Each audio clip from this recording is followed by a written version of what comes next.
লোকসভাৰ সাংসদ জয়ন্ত বসুমতাৰী ডাঙৰীয়া, বড়ো সাহিত্য সভাৰ সভাপতি সৌৰভ নাৰ্জাৰী ডাঙৰীয়া, উপ মুখ্য কাৰ্যবাহী সদস্য বড়োলেণ্ড শ্ৰী গোবিন্দ চন্দ্ৰ বসুমতাৰী ডাঙৰীয়া, শ্ৰী সমুদ্ৰগুপ্ত কাশ্যপ ডাঙৰীয়া, ৱাজবীৰ হুছেইন ডাঙৰীয়া, শ্ৰী ৰমেশ ভৰত দাস গান্ধী সাহিত্য সভাৰ অধ্যক্ষ, শ্ৰী ৰমিয় নাৰ্জাৰী বড়ো কছাৰী ৱেলফেয়াৰ অট'নমাছ কাউন্সিলৰ ডেপুটি চিফ আৰু 16খন সাহিত্য সভাৰ সভাপতি আৰু প্ৰতিনিধি মণ্ডল, আজিৰ বঁটা বিজয়ী বিশিষ্ট ব্যক্তিসকল আৰু সুধীবৃন্দ, ইতিমধ্যে বড়োলেণ্ড স্বায়ত্তশাসিত পৰিষদৰ মুখ্য কাৰ্যবাহী সদস্য ডাঙৰীয়াই কোৱাৰ দৰে মোৰ অকণমান কথা কওঁতে কষ্ট হৈ আছে, কিবা কালি অলপ ভাইৰেল ইনফেকশ্যন হ'ল, সেইকাৰণে মোৰ এনেকুৱা এখন সভাত মনৰ পৰা বহু কথা ক'বৰ কাৰণে ইচ্ছা আছিল, কিন্তু আজি মই সংক্ষেপতে মোৰ মনৰ কথা ক'বৰ বাবে যত্ন কৰিম। পোনপ্ৰথমে মই BTCক ধন্যবাদ জনাম যে এনে এখন সুন্দৰ সভা, যাৰ জৰিয়তে বড়োলেণ্ডত বাস কৰা 26টা জাতি জনগোষ্ঠীক ওচৰ চপাই লৈ অহা এক প্ৰচেষ্টা হাতত লোৱা হৈছে। এই প্ৰচেষ্টাৰ লগত সংগতি ৰাখি আজি কেইবাখনো গুৰুত্বপূৰ্ণ গ্ৰন্থ উদ্বোধন কৰা হৈছে। 18টা ভাষাত 1001টা শব্দ আৰু 1001টা বাক্যত প্ৰকাশ কৰা সমল গ্ৰন্থ BTR communication bridge, transforming the Bodoland, এটা বড়োলেণ্ডৰ বিকাশৰ সুন্দৰ সংকলন এটা, প্ৰমোদ বড়ো ডাঙৰীয়াৰ নিজৰ অভিজ্ঞতা সামৰি ৰচনা কৰা লুকিং উইদিন মাই ৰিফ্লেকশ্যন আৰু বড়োলেণ্ড হেপিনেছ মিছনৰ বাৰ্ষিক প্ৰতিবেদন, এই গোটেইকেইখন পুথিয়ে সমসাময়িক আমাৰ যিটো পৰিৱেশ, সেই পৰিৱেশক ধৰি ৰাখিবলৈ সক্ষম হৈছে আৰু ইতিহাসৰ বাবে এই গোটেইকেইখন গ্ৰন্থ এক মূল্যৱান গ্ৰন্থৰূপে পৰিগণিত হ'ব। আমাৰ ওচৰ চুবুৰীয়া ৰাজ্য ভূটানে গ্ৰছ ডমেষ্টিক প্ৰডাক্ট অৰ্থাৎ GDPৰ বিপৰীতে তেখেতসকলে গ্ৰছ নেশ্যনেল হেপিনেছ কাউণ্ট কৰে। অৰ্থাৎ যদি আমি GDP বুলি ধৰোঁ দেশত জনমূৰি আয় বা আমাৰ সৰ্বমুঠ উৎপাদন, কিন্তু সৰ্বমুঠ উৎপাদনে কেতিয়াবা সৰ্বসাধাৰণ ৰাইজক উপকৃত নকৰিবও পাৰে আৰু মুষ্টিমেয় মানুহৰ হাততো এই উৎপাদনৰ অধিকাৰ থাকি যাব পাৰে। ভূটানে সেইবাবে এটা নতুন দেশৰ অৰ্থনীতি, সংস্কৃতি বা মানুহৰ উন্নয়ন আৰু যি উন্নয়নে আধ্যাত্মিক, সাংস্কৃতিক, সামাজিক, অৰ্থনৈতিক গোটেইকেইটাকে সামৰি লয়, তাৰ বাবে গ্ৰছ নেশ্যনেল হেপিনেছ ইণ্ডেক্সৰ তেওঁলোকে ধাৰণাটো বিশ্বক উপহাৰ দিছিলে। বড়োলেণ্ড ভূটানৰ আটাইতকৈ ওচৰ চুবুৰীয়া আৰু প্ৰমোদ বড়ো ডাঙৰীয়াই বড়োলেণ্ডত হেপিনেছ ইণ্ডেক্স নামৰ ধাৰণা এটাৰ জন্ম দিবলৈ চেষ্টা কৰিছে। 1968 চনৰে পৰা বড়োলেণ্ডৰ ইতিহাস ঘাত প্ৰতিঘাত, সংঘাত, সংগ্ৰামৰ ইতিহাস। বড়ো জাতিৰ আত্মনিয়ন্ত্ৰণৰ অধিকাৰ আৰু সমান্তৰালভাৱে আন জনগোষ্ঠীসমূহৰ মাজত থকা ভয়, সংশয়, সম্ভাৱনা, আশা, নিৰাশা এই গোটেইবিলাক সমাহিত হৈ এক প্ৰকাৰ বড়োলেণ্ডক অসমৰ আটাইতকৈ অশান্ত অঞ্চললৈ ৰূপান্তৰ কৰিছিলে। এটা সময় আহিছিল যে বড়োলেণ্ডত প্ৰতিটো দিন আমি উৎকণ্ঠাৰে পাৰ কৰিছিলোঁ। অজস্ৰজন আমাৰ মাজৰ পৰা আঁতৰি গৈছিলে। কাৰোবাৰ নাম আমি জানো, কাৰোবাৰ আমি নাম নাজানো। অজস্ৰ মাতৃ বুকু খুদা হৈছিলে। আৰু চাওঁতে চাওঁতে এটা সময় আহিছিল য'ত কেইবাটাও জনগোষ্ঠীৰ যুৱকসকলে সশস্ত্ৰ সংগ্ৰামৰ পথ বাছি লৈছিলে। গোষ্ঠীগত সংঘৰ্ষ, সাম্প্ৰদায়িক সংঘৰ্ষই বড়োলেণ্ডত এনেকুৱা এটা অৱস্থাৰ সৃষ্টি কৰিছিলে যে এটা সময়ত আমি ভাবিছিলোঁ যে it is a lost territory, অৰ্থাৎ এই জাগাখনত কোনো সম্ভাৱনা নাই, আশা নাই, আৰু এটা আমি বিচিত্ৰ পৰিৱেশৰ মাজত জীয়াই থাকিব লাগিব।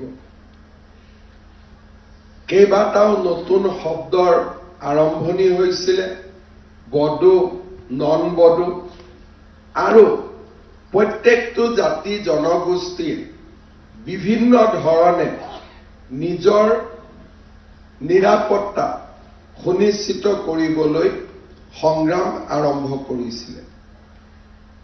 2014 চনত প্ৰধানমন্ত্ৰী নৰেন্দ্ৰ মোদী ডাঙৰীয়াই এক আশাৰ সঞ্চাৰ কৰাৰ বাবে বিভিন্ন পদক্ষেপ হাতত লৈছিলে।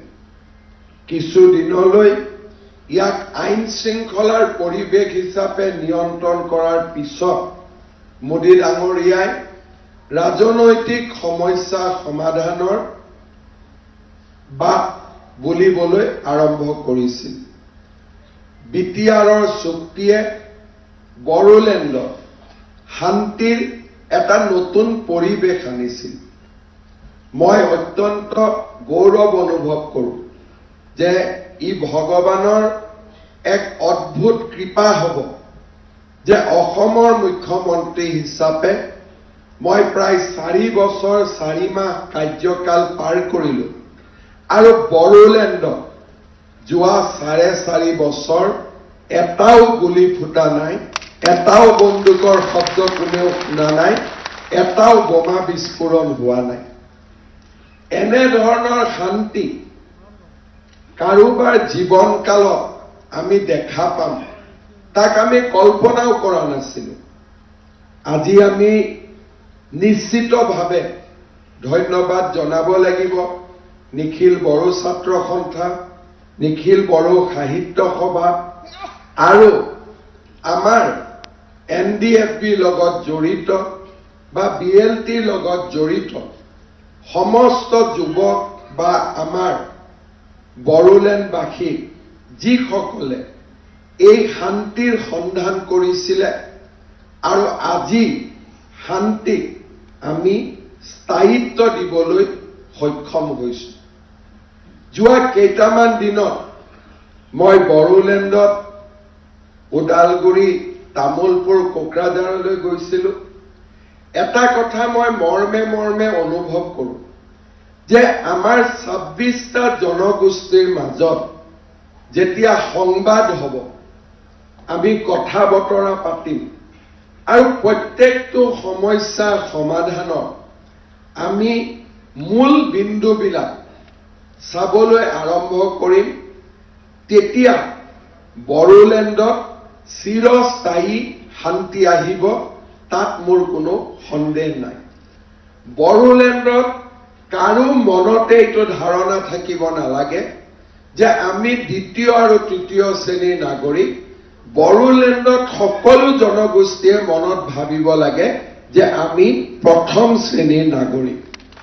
আৰু যেতিয়া সেই ধাৰণাটোৰ সৃষ্টি হ'ব বড়োলেণ্ডত শান্তিৰ কপৌজনী আৰু কেতিয়াও বড়োলেণ্ডৰ পৰা উৰি নাযায়, তাক আমি নিশ্চিত বুলি ক'ব পাৰোঁ।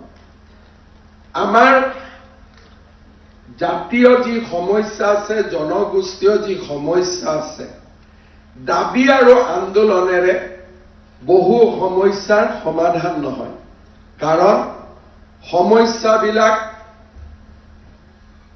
একোটা কনফ্লিক্টিং পইণ্টত বিৰাজমান। আমি যদি বিচাৰিছো আমাক মাটি লাগে, আন এটা জনগোষ্ঠীয়ে বিচাৰিছে যে এই মাটি মই দিয়াৰ লগে লগে মোৰ অধিকাৰ মই তাত হেৰুৱাই পেলাম।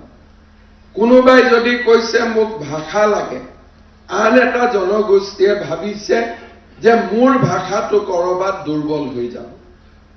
কিন্তু যেতিয়াই আন্দোলন আৰু দাবীক আমি একাষৰীয়াকৈ থৈ টেবুলত, খোৱাপাতত, ঘৰত, বজাৰত, কাৰ্যালয়ত বন্ধুৰ দৰে আমি বহিম, কথা বতৰা পাতিম, আৰু তেতিয়াই আমি দেখা পাম যে এনেকুৱা সমস্যাৰ সমাধান ওলাব। তাত কোনেও নাভাবিব মই হাৰিছো, সকলোৱে ভাবিব মই নিজে জিকিছো, আৰু এই ঘটনা প্ৰবাহে আমাক সকলোকে স্থায়িত্ব আৰু নিৰাপত্তা প্ৰদান কৰিছে। বড়োলেণ্ডৰ ভাবুকি আজি আমাৰ জনগোষ্ঠীৰ ফালৰ পৰা অহা নাই। যদি ৬৮ চনত আমি কোনোবাই ভাবিছিলো যে আমাৰ বড়োসকলৰ আত্মনিয়ন্ত্ৰণৰ অধিকাৰত অসমীয়া ভাষী লোকসকল বাধাৰ প্ৰাচীৰ হৈছে, আজি পৰিৱেশ আৰু পৰিস্থিতিয়ে অসমীয়া লোকসকলৰ মাজত নিশ্চিতভাৱে এটা নতুন ভাৱৰ সঞ্চাৰ হৈছে যে বৃহত্তৰ জাতিসত্তা নিৰ্মাণ কৰিবলৈ জনজাতীয় লোকক প্ৰাপ্য সন্মান আমি দিবই লাগিব, অধিকাৰ দিবই লাগিব। আজি বহল অসমীয়া সমাজখনে প্ৰতিটো জনজাতীয় লোকক আদৰি লৈছে, তেওঁলোকৰ কলা, কৃষ্টি, সংস্কৃতিক সন্মান কৰিছে, ভাষা, সাহিত্যক সন্মান কৰিছে। মই নিশ্চিতভাৱে বিশ্বাস কৰোঁ যে আজি আমাৰ বড়োলেণ্ডৰ যি সমস্যা, সেই সমস্যা কোনো এটা জনগোষ্ঠীৰ পৰা অহা নাই। কাৰণ প্ৰত্যেকটো জনগোষ্ঠী যদি মই সংখ্যা বিচাৰো, তেওঁলোকে কৰবাত ১ লাখ, ২ লাখ, ৩ লাখ, ৪ লাখ। আজি যদি মদাহী, বৰ্মন কছাৰী, শৰণীয়া কছাৰী যদি আমি সম্পূৰ্ণ সংখ্যাটো চাওঁ, তেওঁলোকে কেতিয়াও কোনো জাতিৰ প্ৰতি প্ৰত্যাহ্বান হিচাপে থিয় হ'ব পৰা সংখ্যাও তেওঁলোকৰ হাতত মজুত নাই। কোনোবাই যদি ভাবে যে গোৰ্খাসকল আমাৰ বাবে প্ৰত্যাহ্বান, ৪খন ৫খন জিলাত যিমান গোৰ্খা আছে গোটেই লগ লাগিলেও তেওঁলোক কাৰো বাবে প্ৰত্যাহ্বান হ'ব নোৱাৰে, কাৰণ সংখ্যা সিমানেই আৰু তাত আগবাঢ়িব নোৱাৰে, পিছ পৰিব নোৱাৰে। কোনোবাই যদি ভাবে যে আমাৰ চাহ বাগিচাৰ শ্ৰমিকসকল আমাৰ বাবে সমস্যা, সেয়াও সমস্যা নহয়। বড়োলেণ্ডত চাহ বাগিচা হাতত গন্তি কৰিব পৰা বিধৰ, নতুনকৈ চাহ বাগিচা সৃষ্টিৰ তাত সম্ভাৱনাও নাই, তাত সমস্যাও নাই। আৰু এটা কথা নিশ্চিত যে আমাৰ গোটেই কেইটা জনগোষ্ঠীতে জনসংখ্যা কমিছে, কতো জনসংখ্যা বঢ়া নাই। ২০২২ চনৰ নেশ্যনেল হেল্থ সাৰ্ভে ৰিপৰ্ট মতে আমাৰ, যাক আমি জনগোষ্ঠী বুলি কওঁ, আমাৰ ফাৰ্টিলিটি ৰেট 2.1লৈকে নামিছে। অৰ্থাৎ এটা সময় আহিব আৰু উইদিন নেক্সট 4 to 5 years আমাৰ জনগোষ্ঠীবিলাকৰ পৰিয়ালত সন্তানৰ সংখ্যা 1টা বা 2টা হ'ব, তাতকৈ বেছি নহয়। কাৰণ আমাৰ হেল্থ সাৰ্ভেত নিৰন্তৰ দেখুৱাই আছে যে আমাৰ ফাৰ্টিলিটি ৰেট ইজ 2.1। তাৰমানে গিৰিয়েক ঘৈণীয়েক লগ লগাই পৰিয়ালত মাত্ৰ এটা। এইটোৱে হৈছে জনগোষ্ঠীয় লোকৰ সংখ্যা বৃদ্ধিৰ হাৰ। সি বড়োৱে নহওক কিয়, মিচিঙে নহওক কিয়, গোৰ্খাই হওক, শৰণীয়া কছাৰী হওক, আদিবাসী হওক, মদাহী হওক, বৰ্মন কছাৰী হওক, ৰাভা হওক, যিমান আমাৰ জাতি জনগোষ্ঠী আছে 26টা জনগোষ্ঠী, কাৰো পৰিয়ালত 6টা, 5টা, 4টা, 3টা সন্তান এতিয়া নাই। খেতি পথাৰত যাবৰ কাৰণেও সন্তানৰ সংখ্যা কমি আহিছে। এনে পৰিৱেশত বৃহত্তৰ জাতি হিচাপে বড়ো লোকসকলে নিজৰ মাজত চৰ্চা কৰিব লাগিব যে বিটিচি বা আমাৰ জাতি সত্তাৰ বাবে নতুন প্ৰত্যাহ্বান ক'ত। আজি যদি বড়োলেণ্ডত ভোটাৰ তালিকাক যদি আমি চাওঁ, মই কাৰ সংখ্যা বাঢ়িছে মই নকওঁ, কিন্তু 26টা জনগোষ্ঠীৰ সংখ্যা নিশ্চিতভাৱে বঢ়া নাই, তাক মই ডাঠি ক'ব পাৰোঁ। অৰ্থাৎ বড়োসকলৰ আত্মনিয়ন্ত্ৰণৰ অধিকাৰত 26টা জনগোষ্ঠী পথৰ হেঙাৰ নহয়, বৰঞ্চ তেওঁলোক আপোনালোকৰ যুদ্ধৰ সহযাত্ৰী, তেওঁলোক আপোনালোকৰ যুদ্ধৰ সতীৰ্থ। কাৰণ আপোনালোকৰ লক্ষ্য বড়োলেণ্ডৰ বিকাশ আৰু এই 26টা জনগোষ্ঠীৰো লক্ষ্য বড়োলেণ্ডৰ বিকাশ, ভাষা সংস্কৃতিৰ উত্থান। যোৱা 5টা বছৰত অসমৰ মই এনে এজন মুখ্যমন্ত্ৰী হ'ম যি 212তকৈও বেছি বিটিচি অঞ্চলত যোৱাৰ মোৰ সৌভাগ্য হৈছে। মোৰ আগতে কোনোবা মুখ্যমন্ত্ৰীয়ে হয়তো 5টা বছৰত 5 দিনো বিটিচিত যাবলগীয়া হোৱা নাছিল। কিন্তু মই হিচাপ কৰি চাইছো যে 212তকৈও বেছি মই বিটিচিলৈ গৈছিলো আৰু বড়োলেণ্ডৰ সমস্যা সন্মুখৰ পৰা মই দেখিছিলো আৰু সম্ভাৱনাবিলাকো মোৰ সন্মুখত ধৰা দিছিলে। বড়োলেণ্ডৰ বৃহত্তৰ জাতি হিচাপে বড়ো আৰু আন 26টা জনগোষ্ঠীৰ মাজত যেতিয়া হেপিনেছ ইণ্ডেক্স বাঢ়িব, তেতিয়া মই নিশ্চিতভাৱে ক'ব পাৰোঁ সমগ্ৰ অসমৰ ভিতৰতে বড়োলেণ্ড এটা অৰ্থনৈতিক শক্তি হিচাপে ই প্ৰতিগণিত হ'ব আৰু বড়োলেণ্ডে ৰাজ্যৰ আটাইতকৈ অৰ্থনৈতিকভাৱে শক্তিশালী অঞ্চল হিচাপে পৰিগণিত হ'ব। মোৰ বিশ্বাস 5টা বছৰৰ শান্তিৰ প্ৰচেষ্টাৰ পিছত এতিয়া সমন্বয়ৰ প্ৰচেষ্টা হ'ব, সমৃদ্ধিৰ প্ৰচেষ্টা হ'ব আৰু বিকাশৰ প্ৰচেষ্টা হ'ব। অহা 5টা বছৰ শান্তিৰ 5টা বছৰৰ পিছত শান্তি itself is not a milestone. শান্তি এটা কেতিয়াও সূচক হ'ব নোৱাৰে, কাৰণ শান্তি থাকিলেহে উন্নতি হ'ব। তাৰ মানে peace is a means for development. It is not a end in itself. শান্তি ই শেষ চৰ্ত হ'ব নোৱাৰে। প্ৰগতিৰ বাবে শান্তিৰ প্ৰয়োজনীয়, কিন্তু প্ৰগতি, বিকাশ, সম্প্ৰীতিহে আমাৰ লক্ষ্য। এই শান্তিৰ 5টা বছৰক আমি মূলধন হিচাপে লৈ অনাগত 5টা বছৰত আমি বড়োলেণ্ডত শান্তি আনিব লাগিব, সমৃদ্ধি আনিব লাগিব। প্ৰতিটো জাতি জনগোষ্ঠীয়ে সুখৰ অনুভূতি কৰিব লাগিব। আৰু মই বিশ্বাস কৰোঁ যে যেনেকে আমাৰ অসমত কিবা এটা ঘটনা পৰিঘটনা হ'লে সেই ঘটনা পৰিঘটনাৰ নেতৃত্ব লৈ সামাজিক শান্তি অনাৰ দায়িত্ব বৃহত্তম ভাষী হিচাপে অসমীয়া লোকসকলৰ, তেনেকৈ বড়োলেণ্ডত স্থায়ী শান্তি অনা আৰু সকলো জনগোষ্ঠীৰ মাজত সমন্বয় আৰু সমতাৰ এক নতুন অধ্যায় ৰচনা কৰাৰ দায়িত্ব স্বাভাৱিকতে আমাৰ বড়োৰ জাতীয় সংগঠনৰ ওপৰতে ন্যস্ত থাকিব।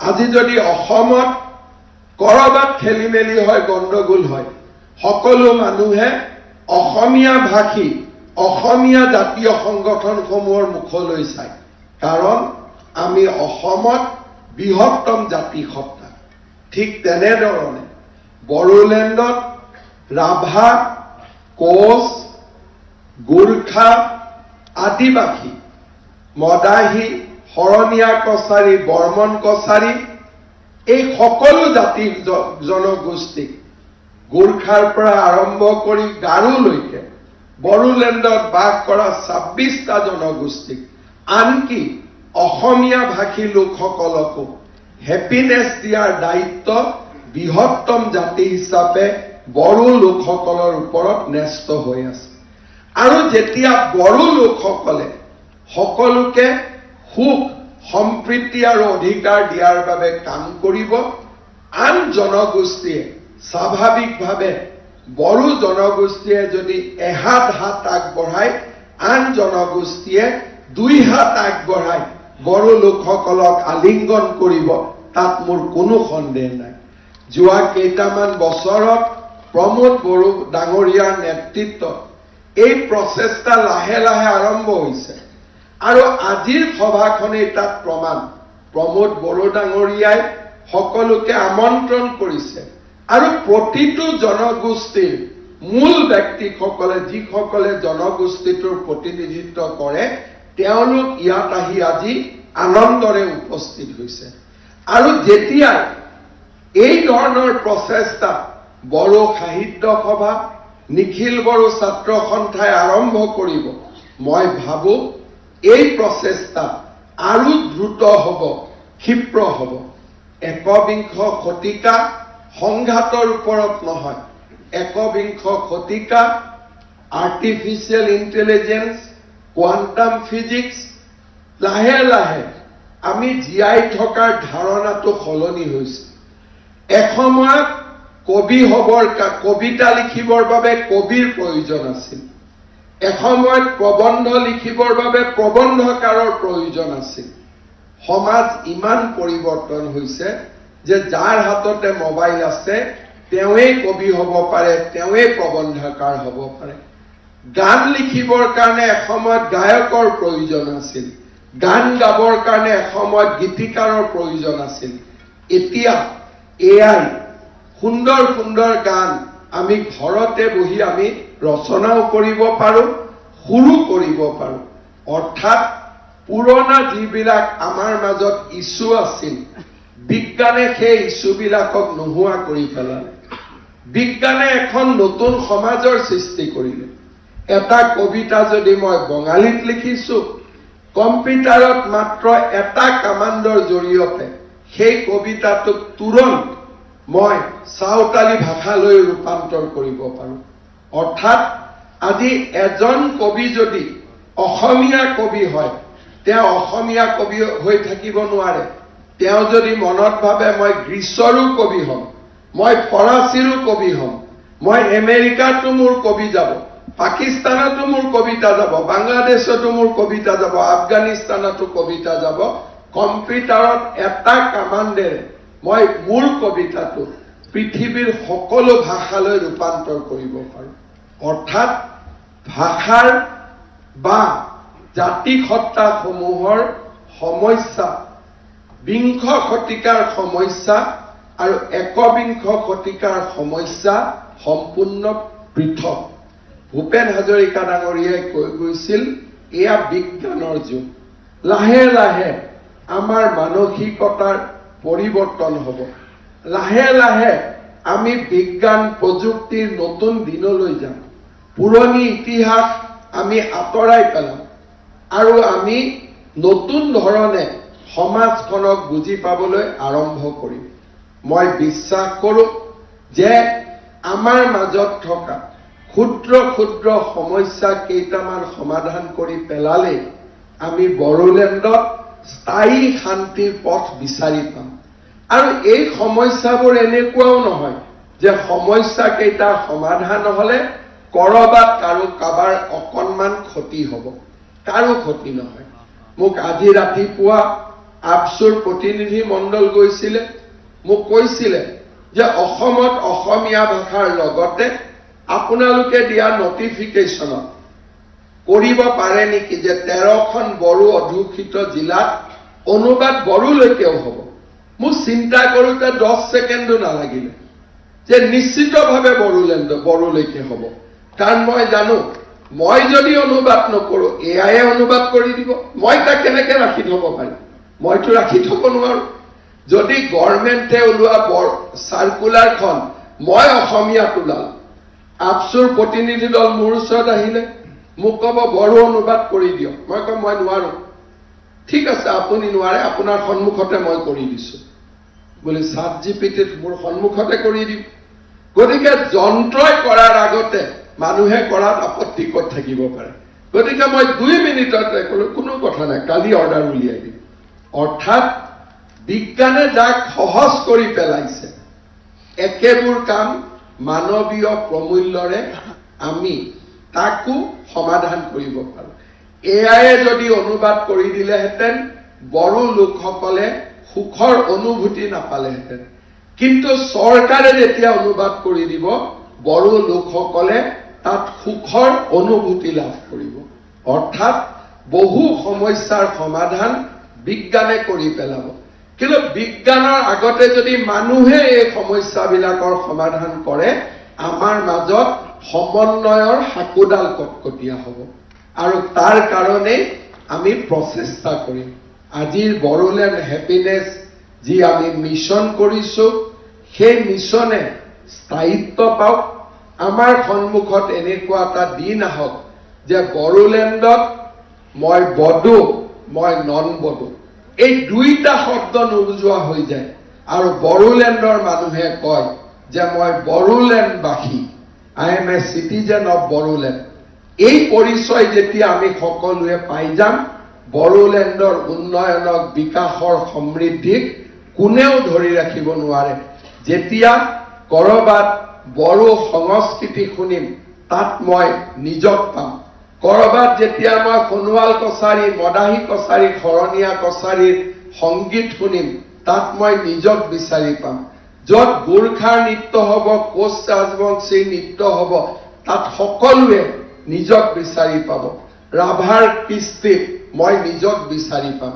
আৰু 26টা জনগোষ্ঠীৰ মাজত তেনেকৈ এটা বৃহৎ পৰিয়ালৰ সৃষ্টি হ'ব আৰু বৃহত্তৰ অসমৰ উন্নয়নত সেই পৰিয়ালটোৱে আটাইতকৈ বৃহত্তম আমাৰ বৰঙণি আগবঢ়াব।